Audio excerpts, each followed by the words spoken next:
Salam sejahtera dan salam perpaduan kepada seluruh rakyat Malaysia. Isu panas yang admin ingin kongsikan kepada anda semua hari ini dipetik daripada syahbudin.com.net yang bertajuk Tun Mahathir terlompat jua akhirnya. Akhirnya setelah anaknya Mirzan Mahathir disiasat SPRM dan diarah mengisytiharkan kekayaan dimilikinya dalam tempoh 30 hari, sebagai bapa yang penyayang, Tun Mahathir Mohamad nampaknya tidak dapat menahan sabar dalam dirinya lagi. Kali ini, tanpa mengambil masa yang lama, beliau terlihatnya begitu cepat melompat untuk mempertahankan anaknya yang dalam kesusahan itu. Tidak sebagaimana ketika rakan akrabnya Tun Daim Zainuddin disiasat dan menara ilham milik keluarga bekas Menteri Kewangan itu disita SPRM sebelum ini, beliau waktu itu hanya menyindir kerajaan agar semua Tun juga perlu disiasat kekayaan mereka. Begitu juga dengan beberapa yang lain yang diambil tindakan oleh SPRM, beliau sekadar mengecam dan mengeluarkan kenyataan media sahaja. Tetapi bila anaknya sendiri disiasat dan diarah mengisytiharkan kekayaan dimilikinya, bekas Perdana Menteri itu nyata tidak dapat menahan diri untuk segera melompat. Sebelum ini, yaitu hanya semalam, beliau menempelak SPRM yang menyiasat anaknya sambil mendakwa Badan Pencegahan Rasuah itu turut mengugut mahu memenjarakan anak lelaki sulungnya itu selama 5 tahun. Dengan itu, beliau mendakwa SPRM telah dipergunakan untuk melakukan kezaliman kepada musuh politik mereka yang sedang berkuasa di Putrajaya. Nampaknya, mengeluarkan kenyataan media saja masih dianggap tidak memadai dalam mendepani anaknya yang disiasat SPRM itu.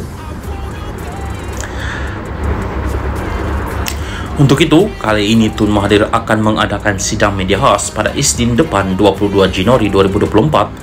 Sidang media khas yang akan diadakan di Yayasan Kepimpinan Perdana Putrajaya dilaporkan khusus berkenaan siasatan SPRM terhadap Nizam. Apakah intipati sidang media khas Tun Mahathir itu nanti?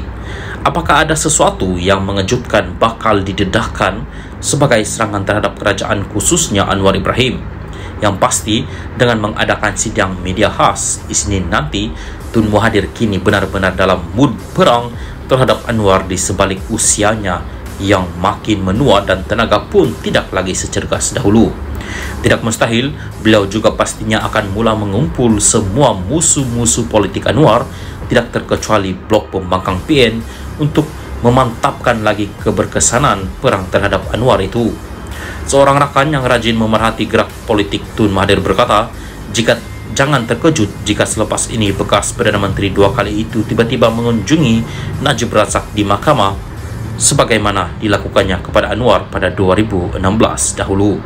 Kata beliau, untuk mencapai hasratnya, Tun Mahathir sanggup melakukan apa saja dan beliau sentiasa ada dalil untuk mewajarkan tindakannya. Kenyataan ini ditulis sendiri oleh Syahbudin Hussein.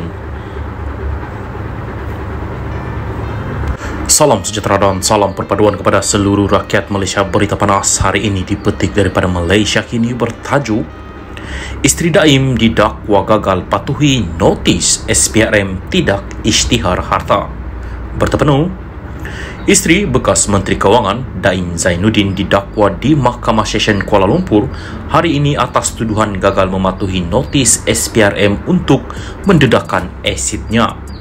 Naimah Abdul Khalid didakwa mengikut Seksyen 36(2) Akta SPRM 2009 dan boleh dipenjara sehingga 5 tahun dan didenda sehingga RM100,000 jika didapati bersalah. Dia didakwa melakukan kesalahan itu dengan memberikan akuan bertulis bersumpah yang tidak mematuhi notis SPRM di bawah Seksyen 36(1) Akta SPRM. Bagaimanapun, Naimah 66 mengaku tidak bersalah sejurus tuduhan dikemukakan terhadapnya di hadapan Hakim Azura Alwi.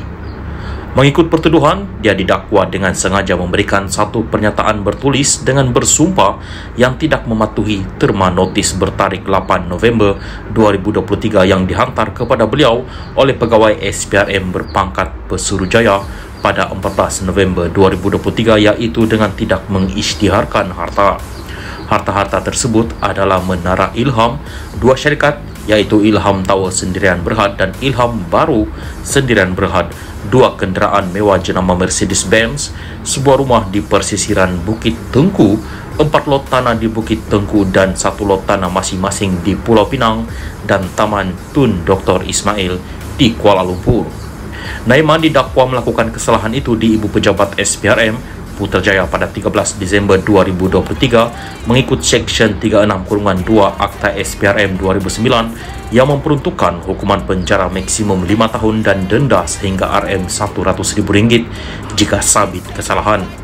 Pendakwaan dikendalikan Timbalan Pendakwa Raya Ahmad Faizal Muhammad Azmi, Muhammad Fadli Muhammad Samri dan Maziah Muhaidi, manakala Naimah diwakili Peguam Muhammad Yusuf Zainal Abidin M. Purvalen dan Alex Tan.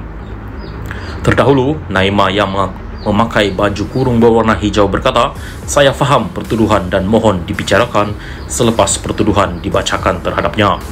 Pada 10 Januari lepas, Naimah dan 2 anak lelakinya hadir ke Ibu Pejabat SPRM untuk memberi keterangan serta membantu siasatan agensi anti rasuah itu terhadap Daim yang juga seorang ahli perniagaan.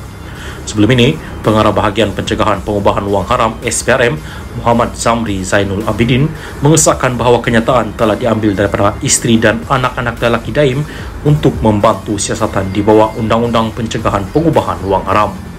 SPRM turut menjelaskan bahawa siasatan ke atas Daim adalah berdasarkan maklumat yang diperoleh daripada kertas Pandora dan kertas siasatan bagi kes itu telah dibuka pada Februari tahun lepas.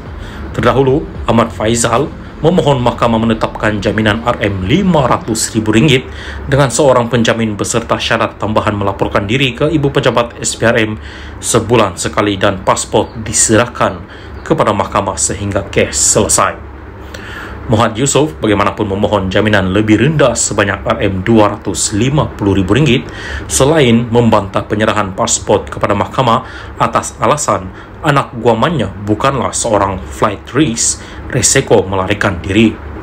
Naimah bukanlah terlibat dengan sebarang kes jenayah yang menjadikannya flight risk dan beliau tinggal kediamannya di belakang mahkamah ini sahaja. Dia tidak akan ke mana-mana dan dia berada di sini untuk mempertahankan diri dalam kes ini, katanya.